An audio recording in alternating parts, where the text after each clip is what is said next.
할렐루야. 오늘은 요한계시록 2장 12절에서 17절 말씀으로 외부에서 승리, 내부에서 실패한 교회, 이렇게 제목으로 말씀을 함께 나누기를 원합니다.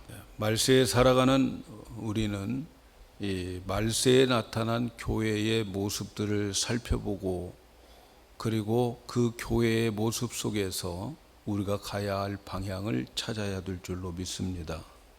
그래서 우리가 말세에 나타난 교회들, 요한계시록에 나오는 7 교회들을 우리가 살펴보면서 그 교회에 예수님이 칭찬한 것과 책망한 것을 우리가 살펴보면서 칭찬한 것을 우리가 열심히 추구하고, 또 책망하는 것은 우리가 기도하여서 성령의 도움으로 뿌리를 뽑아내고 잘라내야 될 줄로 믿습니다. 그래서 우리는 앞에서 2 교회를 살펴보았어요. 하나는 에베소 교회였습니다. 에베소 교회에서 중요한 것은 처음 사랑을 그들이 잃어버렸다 하는 거죠. 그래서 처음 사랑을 찾아야 돼요. 그들에게 칭찬받는 일들도 있지만 그들의 처음 사랑을 잃어버림으로 그 모든 칭찬받는 일들이 사라져버리게 되는 거죠. 그래서 오늘 우리는 늘 하나님이 나를 사랑하심에 그 큰 사랑을 느끼면서 하나님 앞에 살아가야 됩니다. 그래서 신앙생활은 하나님의 그 큰 사랑에 대한 반응이지요. 이것이 신앙생활인 거죠. 그리고 둘째로 우리는 서문학교를 살펴보았는데, 이 서문학교는 칭찬만 있는 교회였어요. 환난과 궁핍 가운데에서 그들은 믿음을 지켰어요. 그들을 향해서 주님은 말씀하시기를 죽도록 충성하라, 그렇게 말씀하셨어요. 그러면 생명의 면류관을 받을 것이다. 둘째 사망의 해를 받지 않을 것이다. 죽도록 충성하는 것, 끝까지 주님을 믿고 죽는 것을 죽도록 충성하는 거라, 이렇게 말씀을 드렸어요. 오늘은 세 번째 버가모 교회에 대해서 말씀을 듣기를 원합니다. 여러분, 미국에서 제일 큰 도시가 어디예요? 미국에서는 어디라고 합니까? 뉴욕. 뉴욕이 제일 큰 도시죠. 그리고 미국의 수도는 워싱턴, 그죠? 워싱턴 DC. 소아시아에서 제일 큰 도시가 에베소라고 말씀을 드렸어요. 그런데 소아시아에서 행정도시, 수도로 말하면 버가모에 있는 지역이었어요. 로마 시대의 버가모는 행정도시였어요. 그래서 로마 제국이 버가모에 있는 총독에게는 로마의 그 제국의 모든 권한을 거의 다 주어서 이 버가모에 있는 총독에게는 막강한 힘을 가지고 있었어요. 권력이 있었어요. 유다에 있는 총독, 이스라엘 쪽에 있는 총독에게는 이 로마 시민권자들하고 사형권이 없어요. 그래서 바울은 이 이스라엘에서 잡혔어도 로마 시민권자이기 때문에 로마로 가서 재판을 받게 되는 거예요. 그런데 이 버가모는 바로 그런 재판할 때 사형권까지 가지고 있는 그런 권한이 있는 행정적 도시였어요. 이 버가모는 행정적 도시고 또 문화적인 도심이었어요. 버가모는 아리스토파네스라고 하는 아주 유명한 도서관이 있었어요. 이 도서관에 있는 책들은 20만 권의 그 책들이 있는데 거의가 다 양피지에 기록되어 있어요. 그만큼 학문의 도시라고 말할 수 있지요. 그런데 이 버가모는 또한 우상의 도시였어요. 에베소나 이 서머나 이런 쪽에 로마 황제 숭배하는 성전이 들어서기 시작했다면, 이 버가모는 그 로마 황제를 숭배하는 꽃이었어요. 그만큼 이곳에는 막강한 우상들이 있었어요. 제우스 신전이 거기에 있었어요. 또 특별히 뱀을 섬기는 아스콜레피오스라고 하는 그 신전을 만들어 놓고 거기에 많은 환자들이 와서 치료를 받는 거죠. 여러분 가끔 병원에 가면 또 어떤 앰뷸런스 차에도 그런 것이 그려져 있는, 뱀으로서 그려져 있는 로고가 있는 것이 있는데 그 로고가 바로 아스클레피오스라고 하는 그 신전에서 나온 그러한 로고예요. 그러니까 뱀을 믿는 신들. 그래서 거기에 유명한 의사도 있고 또 거기에 신비로운 치료를 받는 사람들도 나타났다고 그렇게 말하고 있어요. 그런 신전이 바로 버가모에 있어요. 그리고 버가모라고 하는 곳에는 높은 산지에 평범하게 되어져 있어요. 거기에 이 도심이 개발되어 있고 그 높은 산에 아크로폴리스라고 하는 신전을 세워놓고 모든 행정과 정치 활동, 사회 활동은 그 신전이 통제를 하고 그 신전의 통제를 받도록 제정해 놓았어요. 그러니까 제우스 신전 안에도 황제의 흉상을 만들어 놓고 로마인들이 숭배를 하는 거예요. 보통 다른 도시에 있는 그 로마 신전에는 1년에 한 번 정도 가가지고 숭상을 하고 숭배를 하고 그 다음 그 숭배했다고 하는 그 증서를 발급받게 되는데 이 버가모는 365일 신전에서 로마 신전에서 숭배를 하도록 그렇게 권유를 한 그러한 도시였어요. 그래서 그 로마 시민권 자들은 숭배를 반드시 하고 증서를 발급받아야 되고 그 증서가 있어야 사회적 활동을 제대로 할 수가 있어요. 그런데 버가모에는 잡신들도 굉장히 많았어요. 그 도시 중앙에 카이쿠스라고 하는 강이 흐르고 있는데 그 강변 사이에 수천 가지의 잡신들을 거기에 모셔놓고 자리 잡고 있는 곳이 바로 이 버가모였습니다. 이렇게 버가모 교회는 행정 도시로서, 학문의 도시로서, 또 문화의 도시로서 우상의 도시 속에 존재하는 거예요. 그런 우글우글한 우상들 가운데에 존재하고 있는 교회가 버가모 교회입니다. 그래서 오늘 예수님께서 그 버가모 교회에게 편지하기를 이렇게 말씀합니다. 13절에 보니까 내가 어디서 사는 곳을 내가 아노니 거기는 사단의 위가 있는 데라 이렇게 말씀해요. 버가모 교회가 있는 곳이 어딘지 주님은 다 알고 계세요. 거기에는 사단의 위가 있다. 사단의 위라고 하는 말은 사단의 권좌가 거기에 있다는 거예요. 사단의 능력자들이 거기에 있다는 거예요. 버가모 교회가 존재하는 그곳은 사단들이 우글거리고 그리고 사단의 권세가 있는 그곳에 이 교회가 서 있다라고 주님은 그걸 알고 계신다는 거죠. 자, 주님이 내가 너희 버가모 교회가 서 있는 그 자리, 그 위치를 내가 알고 있다 하는 그 말씀은 다른 말로 말하면 너희들은 황제의 숭배를 피할 수 없는 그곳에서 지금 살고 있다. 너희들의 교회가 위치한 곳은 황제 숭배하지 않고는 견딜 수 없는 곳에 교회가 세워져 있다고 하는 것을 알고 있는 거죠. 그런데 예수님은 그 상황을 다 알고 있으면서 그들이 얼마나 힘들게 신앙생활을 하고 있는지 알고 계신다는 거죠. 여러분, 그러한 사단의 권좌가 있는 그런 동네에서 교회를 시작하고 교회가 개척되고 교회가 존재해야 한다고 하는 것은 얼마나 힘들겠습니까? 바로 이러한 교회에 예수님은 편지를 하고 있습니다. 그런데 우리가 일곱 교회를 살펴보면은 그 교회의 모습이 어떠하느냐, 그 형편이 어떠하느냐에 따라서 예수님은 자기의 모습을 소개합니다. 그런데 이 버가모 교회에 편지하면서 예수님은 자신을 좌우의 날성검을 가진 예수님으로 소개하고 있어요. 좌우의 날성검을 가진 예수님이다, 이렇게 말씀합니다.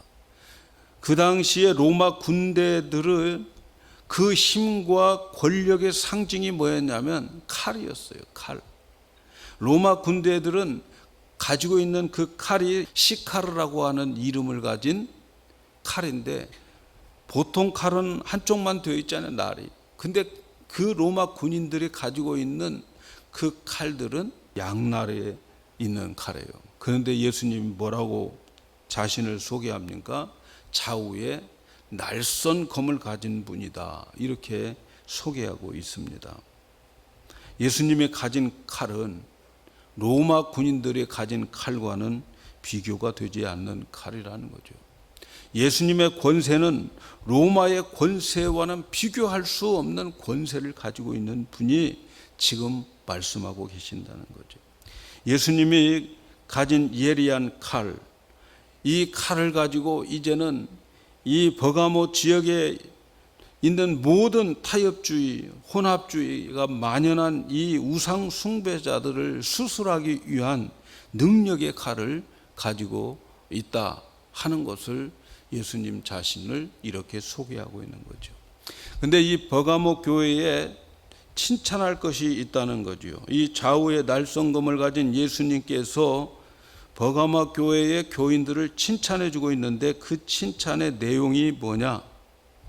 우상이 판치는 이 외부적인 핍박에도 믿음을 잘 지켰다 하는 것을 칭찬해 주고 있어요. 그래서 계시록 2장 13절에 내가 내 이름을 굳게 잡아서 내 충성된 증인 안디바가 너희 가운데 곧 사단에 거하는 곳에서 죽임을 당할 때에도 나를 믿는 믿음을 저버리지 아니하였다, 이렇게 말씀합니다.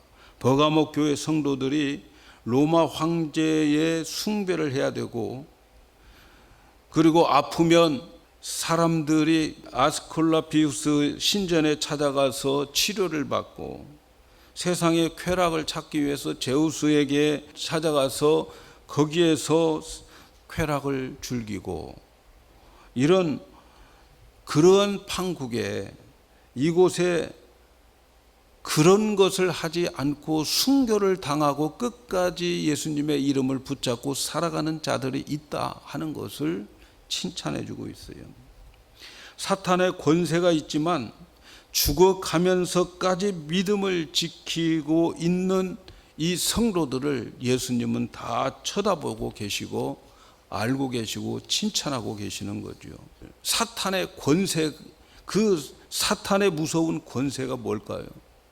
그 사탄의 무서운 권세는 로마 황제 가이사에게 우리는 당신이 주님이 되십니다라고 하는 고백을 하게 하는 권세를 사탄의 권세라고 그러는 거예요. 이게 로마 황제를 신으로 여기라는 거죠. 그런데 버가모 교회 성도들에게 있어서 황제를 신격화할 수 없다는 거예요. 우리는 가이사가 우리의 주가 아니라 예수 그리스도가 우리의 주가 됩니다라고 끝까지 고백하면서 죽어가는 사람들이 있었다는 거예요. 이들은 생명의 위험을 무릅쓰고 예수의 이름을 굳게 붙잡았다는 거예요. 그 사람 중에 한 사람이 안디바라고 하는 사람이라는 거죠. 이 안디바라고 하는 사람이 그 사탄이 거하는 그곳에서 죽임을 당할 때에 나를 믿는 믿음을 저버리지 않았구나 라고 예수님이 칭찬해 주는 거예요. 이러한 순교자를 배출한 교회가 버가모 교회였다라는 거죠. 순교자 안티바스의 이름의 뜻은 모든 것을 거절하다라는 거예요. 하나님 외에는 모든 것을 거절하면서, 예수님 외에는 모든 것을 거절하면서 살았던 감독인 것 같아요. 그래서 죽음에 이르기까지 오직 예수 외에는 모든 것을 거절하고 결국은 믿음 지키다가 죽은 거죠. 이 안디바라고 하는 사람의 이름이 여기밖에 안 나오는데, 이 터투리안 하면은 삼위일체라고 하는 말을 쓰기 시작한 감독인데, 이 터투리안이, 이 안디바는 버가모 교회의 감독인데 황제 숭배를 강요할 때에 이 안디바가 말하기를 나는 죽어도 주님을 배신할 수 없습니다 라고 그가 말하자 시저가 화가 나서 저 녀석을 쇠놋 가마에 던져라. 그래서 쇠놋 가마에 던져서 그 가마가 빨갛게 닳고 달면서 거기서 타 죽은 사람이라. 예수님은 이 모습을 보면서 예수님 자신이 나는 충성된 증인이라고 예수님이 1장에서 소개했는데, 안디바가 바로 충성된 증인이라는 거예요. 자기와 똑같은 증인이다 라고 소개를 하고 있습니다. 사랑하는 여러분, 우리가 깊이 생각하고 배워야 할 것이 뭘까요? 세상에 어떤 압박과 핍박이 와도 우리는 예수님을 꼭 붙잡아야 한다는 거지요. 이제 말세가 되어지면 정말 이런 핍박들이 우리에게 오게 될 터인데, 여러분 코로나19 때문에 무릎 꿇는다면 이보다 더 큰 핍박이 올 때는 살아남겠냐고요. 우리가 어떤 압박과 핍박이 와도 예수님 꼭 붙잡아야 됩니다. 그래서 우리는 각오하고 기도하면서 준비해야 돼요. 누구도 장담할 수가 없습니다, 여러분. 그런 핍박이 왔을 때에 나는 예수님 붙잡고 죽을 거야 할 사람이 몇 명이나 될까? 그런데 이 버가모 교회는 그 어려운 주위의 상황 속에서도 이런 순교자가 있었다는 거죠. 우리가 외부 세력에 져서 주저앉아 버리면 믿음 끝나는 거예요, 여러분.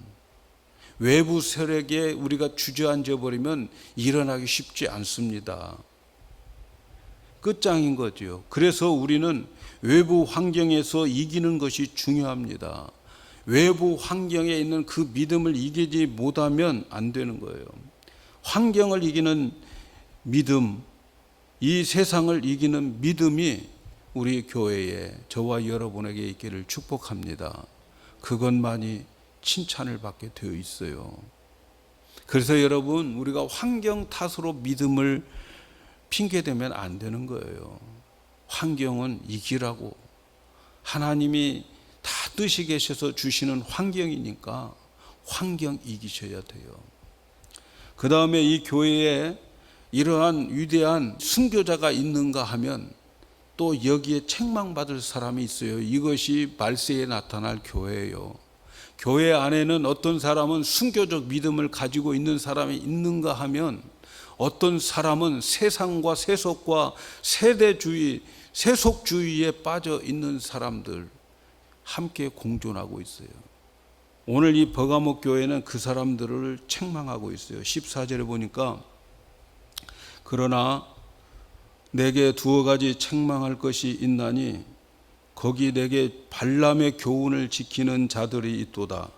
발람이 발락을 가르쳐 이스라엘 앞에 올무를 놓아 우상의 제물을 먹게 하였고 또 행음하게 하였느니라.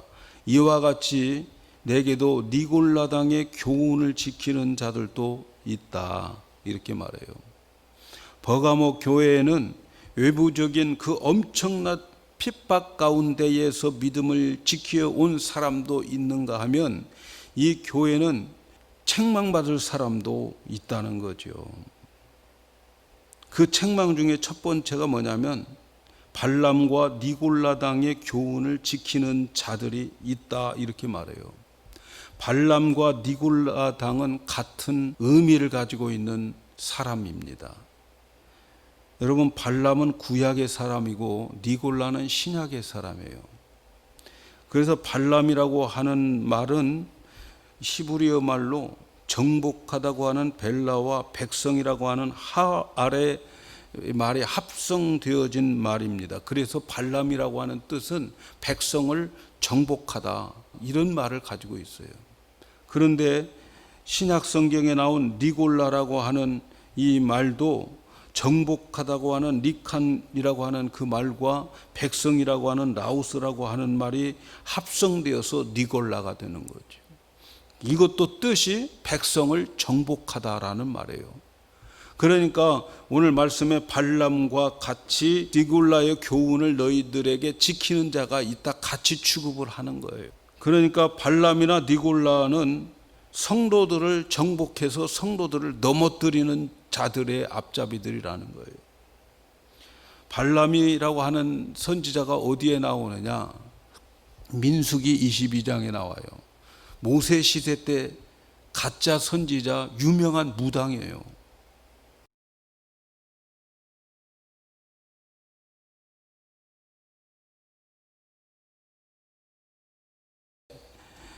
그리고 이 발락이라고 하는 이 사람은 모압 지방의 왕이었어요. 근데 그는 많은 사람들을 약탈하는 왕이었어요. 그런데 그가 제일 무서워하는 사람이 누구냐면 애굽에서 나온 이스라엘 백성들을 제일 무서워하는 거예요. 싸움을 해봤자 뻔히 집니다. 그걸 알아요. 그러니까 이 모압 왕 발락이 힘으로는 안 될 것 같으니까 유명한 무당을 찾아가요.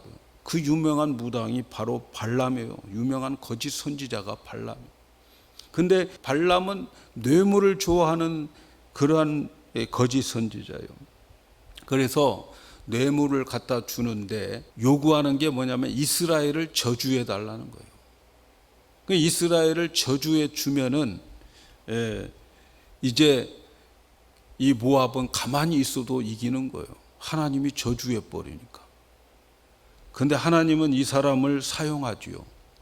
그래서 저주를 못하게 하고, 그래서 가서 하도 이제 와서 좀 저주해 달라고 하고 가서 기도를 하는데 기도의 내용이 전부 이스라엘을 축복하는 기도를 하는 거예요.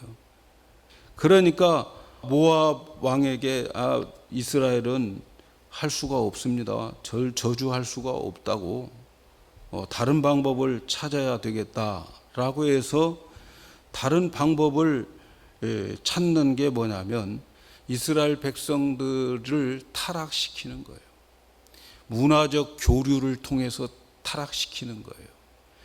그래서 문화적 교류라고 하는 명목으로 모압이 섬기는 그 아름다운 미인계들을 데리고 와서 이스라엘의 청년들을 놀러 오라고 초청합니다. 그래서 이스라엘의 청년들, 또 중요한 요소에 있는 사람들을 놀러 오라고 그래요. 와서 식사나 하자. 그리고 그들이 여자들을 앞세워 가지고 그들을 다 환영하고 같이 제사 드리고, 이건 우리의 문화의 풍속이니까 같이 하자고 하면서 우상 숭배했던 식사를 다 먹이고, 그렇게 해서 여자들을 다 데리고 온 거예요. 그래서 이들은 그 신앙의 순결과 도덕적으로 타락시키고, 그래서 결국은 어떻게 합니까? 이들이 거기에 참여했던 이 사람들이 다 죽게 되는 거죠. 이때부터 이스라엘은 힘을 잃어버리게 되는 거예요. 힘을 잃어버려요. 교회 안에 발람 또 니골라라고 하는 그러한 사람들이 있다는 거예요. 발람과 니골라와 같은 사람들이 있어서 문화적인 명목 아래, 사랑이라고 하는 명목 아래서 문화 교류다, 그래도 인권이고 또 보호해주자, 뭐 이런 식으로 세상과 합력해가지고 교회를 타락시키는 것이 말세에 나타난다는 거죠. 물질이 우상이 되고 또 하나님 말씀대로 살지 않고 쾌락을 즐기고 그들의 문화를 받아들여서 그들과 손잡고 나가려고 하는 그런 모습들이 바로 발람에 속는 거예요. 발람에. 니골라당이라고 하는 사람도 마찬가지인데 니골라당의 교훈을 지키는 자들이라 이랬어요. 근데 에베소 교회에서는 니골라당의 교훈들을 막았다고 그랬어요. 못 지키게 했다고 그러는데, 이 사람들은 니골라당을 그들은 다 받아들였어요. 여러분, 이 니골라가 누군지 아세요? 이 니골라가 우리 사도행전에 7 안수집사 뽑는 사람 중에 한 사람이 니골라예요, 여러분. 우리가 안수집사 뽑았다고 다 충성된 사람이라고 생각하면 착각이에요. 그 니골라가 지금 요한계시록에 나오는 니골라, 그 당이라는 거예요. 그 당. 그 사람은 어떤 사람?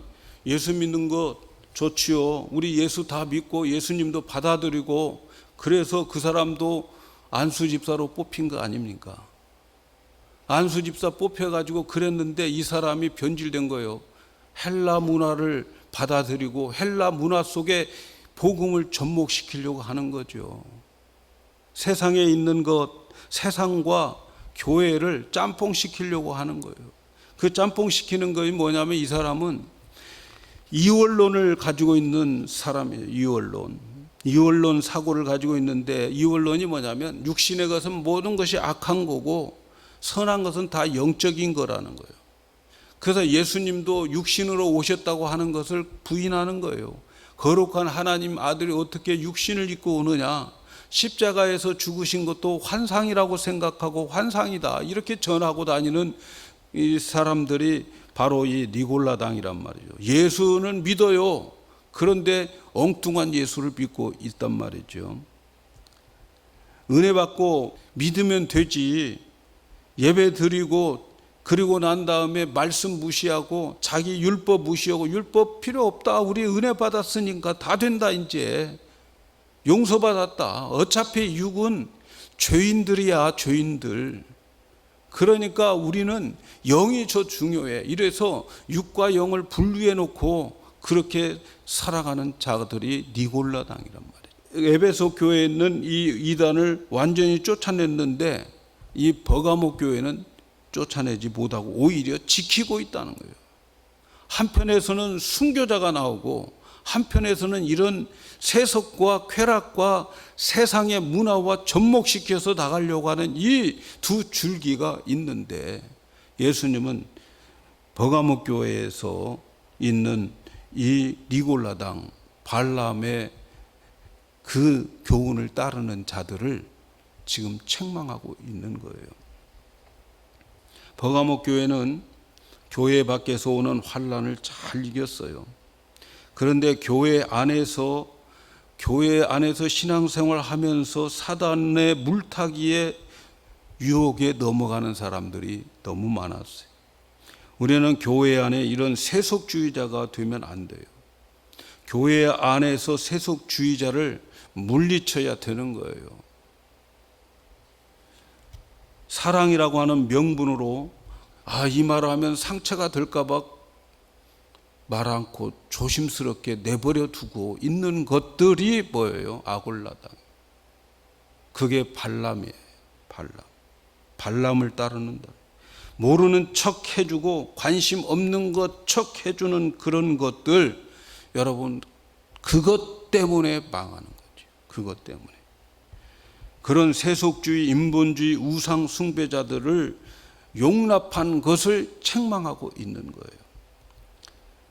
예수님은 권면합니다. 그러므로 16절에 보니까 회개하라. 그리하면 내가 내게 속히 임하여 내 입에 검으로 그들과 싸우리라. 회개를 촉구하고 있습니다. 한편으로는 환난 가운데 믿음을 지키면서 순교한 안디바 같은 순교자가 있는가 하면, 또 한편으로는 교리적으로 잘못된 것이 들어와서 누룩처럼 점차적으로 썩어가게 만드는 발람, 그리고 이 니골라 당의 교훈을 따르는 자들이 있더라는 거죠. 예수님은 이러한 버가모 교회에 대해서 회개할 것을 촉구하고 있습니다. 세속주의와 인본주의를 회개하라는 거죠. 우상을 숭배하고 행함 없는 믿음을 회개하라는 거예요. 말씀을 무시하고 자기 마음대로 살아가는 자들을 회개하라고 하는 거예요. 은혜는 받지만 삶은 자기 마음대로 살아가는 자들 다 니골라당이라는 거죠. 말씀 무시하고 율법 무시하고 다 니골라당이라는 거예요. 회개하지 않으면 예수님은 예리한 검을 가지고 오겠다는 거예요. 여기서 검 가지고 오겠다고 하는 것은 재림을 말하는 게 아니에요. 징계하기 위해서 오신다는 거예요. 발람을 따르는 이 사람들 다 징계를 받았잖아요. 성령께서는 우리에게 오늘 또 말씀해 주고 있는데, 오늘 말씀에도 귀 있는 자는 성령이 교회에게 하시는 말씀을 들을지어다. 여러분, 정말 중요한 게 성령께서 교회를 통해서 말씀해 주는 것을 들으셔야 돼요. 근데 다행히 우리 교회는 좋으시는 분이 별로 없어요. 완전히 없는 건 아니지만, 그렇지만 좋은 분들을 제가 평생 목회하면서 보면요, 정말 시험에 많이 들어요. 끝까지 믿음 지키기 쉽지 않아요, 여러분. 성령께서 교회에게 들려주시는 그 말씀을 듣는 것이 살아나는 방법이에요. 그것을 듣고 끝나면 안 돼요. 그것 듣고 여러분이 마음대로 살아버리면 그건 니골라당이 되는 거죠. 그 말씀을 듣고, 성령께서 들려주시는 말씀을 듣고, 나에게 주시는 말씀, 나를 찌르는 말씀, 그런 말씀들은 그 말씀 듣고 회개해야 돼요. 오늘 말씀에도 회개하라고 그러잖아요. 여러분, 신앙생활은 회개하는 것이 이기는 거예요. 오늘 말씀에 보면은 이 이기는 자들에게는 감추었던 만나를 먹게 하겠다, 이렇게 말씀하시잖아요. 이기는 자가 누굽니까? 회개하는 자가 이기는 거예요. 여러분, 신앙생활의 이김은 우리가 잘 사는 게 이기는 게 아니고 우리의 잘못된 것을 회개하는 것이 이기는 거예요. 이것이 얼마나 우리에게 큰 축복인지 몰라요. 하나님의 그 넓으신 사랑과 하나님의 그 넓으신 사랑으로 용서해 주는 그 하나님 앞에 정말 진실로 내가 잘못되었습니다라고 고백하고 회개할 때에 하나님은 그를 완벽하게 다른 사람으로 만들어 주시는 거예요. 그래서 회개하기 위해서 우리는 성령께서 우리에게 들려주시는 말씀을 정말 귀담아 들으셔야 돼요. 그럼 자에게는, 회개하여 이기는 자들에게는 감추었던 만나를 먹게 하신다, 이렇게 말씀합니다. 요한복음 6장 51절에 보면 하늘에서 내려온 생명의 떡이 감추었던 만나인 예수님 자신이에요. 예수님은 산떡이라고, 하늘에서 내려온 산떡이다, 만나다. 그 광야에서 그 만나를 먹었던 사람들은 먹고 죽었지만 나의 이 산떡을 먹은 사람들은 살아난다, 이렇게 말씀하는 거죠. 그래서 주님은 회개하고 이기는 자들에게는 자신의 생명의 떡을 제공해 줌으로 인해서 주님과 더 깊은 교제를 하게 만들어요. 주님과 교제가 안 되는 분들은 주님의 떡을 못 먹어서 그러는 거예요. 그 떡을 드셔야 돼요. 그리고 흰돌을 받게 될 것이다, 이렇게 말해요. 회개한 자들 흰돌을 줄 거다. 흰돌이 뭘까요, 여러분? 로마 시대의 재판하는 이 판사들은 재판장에 앉아서 저 사람이 잘못했으면 검정돌을 주고, 저 사람이 잘했으면, 죄가 없으면 흰돌을 주었어요. 그래서 그 돌을 줌으로 인하여서 죄인이냐 아니면 의인이냐가 판가름 나는 거예요.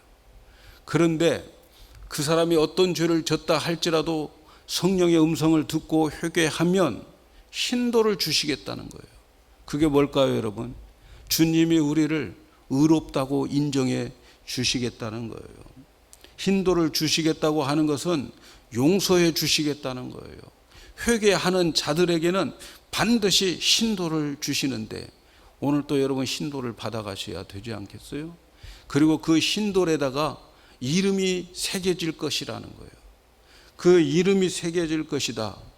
자, 17절을 읽어보면 귀 있는 자는 성령이 교회들에게 하시는 말씀을 들을지어다. 이기는 그에게는 내가 감추었던 만나를 주고 또 흰돌을 줄 터이니 그 돌 위에 새 이름을 기록한 것이 있나니 받는 자밖에 그 이름을 알 사람이 없다.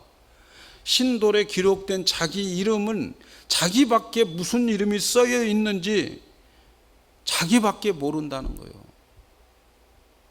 여러분, 성경에 보면 변화된 사람들에게는 새 이름을 주십니다. 아브라함을 아브라함으로 바꾸고, 또 사레를 사라로 바꾸고, 야곱을 이스라엘로 바꾸고, 시몬 베드로로 바꾸고, 사울 바울로 바꿨어요. 여러분, 우리가 진실로 하나님 앞에 회개하고 하나님 앞에 고백할 때 하나님께서 나에게 신돌을 주실 터인데, 그 돌에 자기의 이름이 기록되어 있는데 나만 알아요. 아, 나는 이런 사람이구나. 주님이 나를 알려주는 거예요. 이름을 줘줘요. 각자에게 새 이름을 주십니다. 사랑하는 여러분, 버가목 교회는 외부적으로 큰 환난을 받고 있었습니다. 그런데 그 환난을 이겼어요. 저와 여러분은 이 환난을 이기고 오늘 이 자리에 나온 줄로 믿습니다. 칭찬받아야 될 줄로 믿습니다. 그래서 매일 교회에 나왔고 예배드렸고 은혜를 받았습니다. 우리도 세상의 환경 탓하면 안 돼요. 세상이 어쩌고 뭐가 어쩌고 그래서 우리가 하나님 앞에 못 나오고, 이것은 그러면 안 되는 거예요. 그거 이겨야 되는 거예요. 그리고 주님이 다 보고 계셔요. 내가 어떤 자리에 있고 어디에서 살고 있는데 다 보고 계셔요. 환경 탓, 조건 탓 하지 말아야 돼요. 이것 이겨야 합니다. 그러나 여러분, 이렇게 이기고 이 자리에 나왔잖아요. 우리가 이기고 예수를 믿잖아요. 우리의 삶이 세속주의, 혼합주의, 쾌락주의로 되어져 가는 것을 조심해야 됩니다. 말씀을 무시하고 살았던 것 조심해야 되고, 세상을 이기고 교회에 나왔지만 여러분, 우리의 신앙이 무너질 때는 작은 것 때문에 무너진다는 것을 아셔야 돼요. 주님께서 책망하시는 것은 작은 것 때문이라고 말씀하고 있는 거예요. 말세를 살아가는 우리는 작은 것들로 인해서 우리의 신앙이 망가지게 되어 있습니다, 여러분. 작은 것들, 보이지 않는 것들, 예사롭게 생각하지 않은 것들이 우리의 신앙을 망가뜨리고 있다는 것을 조심하라고 하는 게 이 버가목 교회를 통해서 주시는 교훈인 거죠. 사람이 넘어질 때 말이죠. 여러분, 큰 바위에 걸려서 넘어지는 사람 있습니까? 큰 바위에 걸려서 넘어집니까? 아니면 작은 돌뿌리에 걸려서 넘어집니까? 여러분, 큰 바위에 넘어지는 사람 별로 없어요. 그런데 우리가 작은 돌뿌리에는 얼마나 잘 넘어지는지 몰라요. 예배 잘 드리고 친교실에서 넘어집니다. 잘 드리고 주차장에 가서 누가 이렇게 차 세웠어 하는 거 보면서 넘어지는 거예요. 여러분, 이것이 우리에게 교훈인 거지요. 큰 것 때문에 넘어지지 않습니다. 이 자리에 나오신 여러분들은 큰 것 때문에 넘어질 염려가 없어요. 문제는 작은 것 때문에 넘어집니다.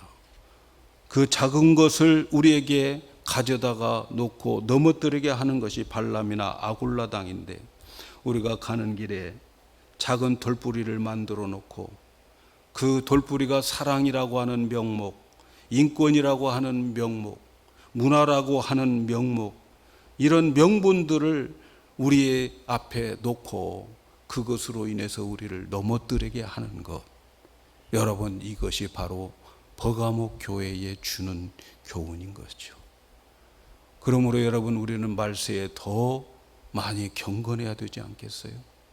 그리고 주님의 말씀처럼 정신 바짝 차리고 회개하고, 그리고 주님이 주시는 그 인도를 받고 주님이 주시는 만나를 먹고, 그렇게 우리의 남은 여생을 살아가는 우리 모두가 되기를 주의 이름으로 축복합니다.